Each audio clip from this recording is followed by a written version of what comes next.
Hey guys, today on Roblox we are playing some more Pokemon Brick Bronze, as you can see on screen right now. And today I'm going to show you how to get the nature that you want every single time. Now the reason why I'm making this video is because there has been a lot of people asking me how I've been able to do this, and you do this by breeding. I'll say that right now, and I'll quickly show you.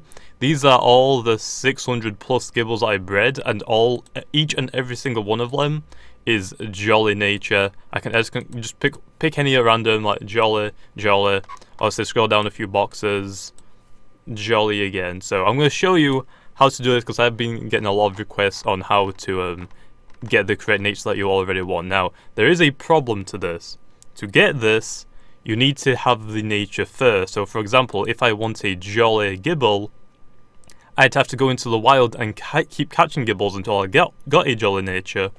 Or what I need to do is catch 2 Gibbles and then keep breeding them until I get the nature I want. Now once I've got a nature I want, for example, for Gibble, you might want a Jolly nature which increases speed, decreases special attack, or you might want an Adamant nature which increases attack and decreases special attack. Those are the 2 natures that I would suggest most people use, but that's pretty much all that you have to do. You have to get the nature you want by breeding, and once you've got it, then you can always get that nature guaranteed 100%. Now the reason, or the way that you can do that, is by using Everstones. Now you get Everstones by going and diving. So if I quickly show you at Laguna Lake, if you fly to Laguna Lake, or if you're already here, you can come down here and you can go diving, and while breaking some walls you might find some Everstones.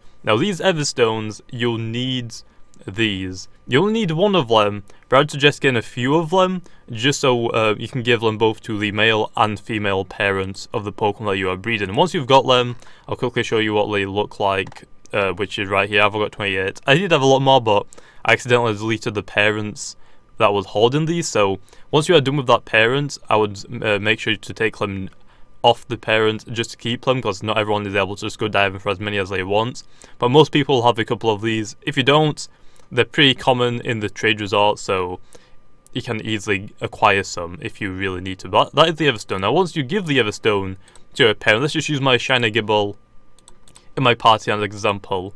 So this is a female Gibble. Once I put this into the daycare, I will ensure that it will always be a Jolly nature on the eggs that I get. So every time I get an egg and I hatch it, that Gibble inside will be a Jolly nature.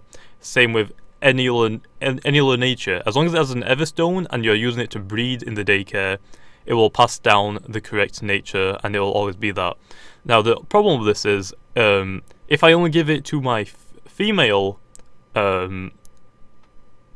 parents, and then let's say I bred a better Jolly Gibble with better IVs, and I want to swap it out just so my future eggs will have better IVs in the future. So then what I'd have to do is take out the female Gibble, give the Everstone to my other female Gibble that has better IVs, and then put it back in, and that is how you do it. But the problem with that is, if you forget to do that for one parent, then it's just going to be a constant of you'll be getting random natures again. So make sure to give your parents the Everstone as long as you have the correct nature. And that's pretty much all that you have to do to breed for the nature you want. The reason why I'm guessing a lot of people have been asking me about this is because they don't know, and because honestly, if they're shiny hunting, or if they're wanting to get a Pokemon that's pretty good for PvP, they need to have a good nature, otherwise it's pretty much useless. Because I mean, if I get a modest Gibble or a timid Gibble which decreases attack and increases special attack and speed, then obviously that's a bad Gibble, because Gibble obviously has a lot more attack than special attack, so that'll be quite a waste. But anyway, that is all I want to say on this video. So there we go. I'll probably do more tutorials on other breeding methods and just other things in the game. So make sure to leave a comment for any of those suggestions, and I'll make sure to try and get to them as soon as possible. But anyway, like always, I'll see you guys next time.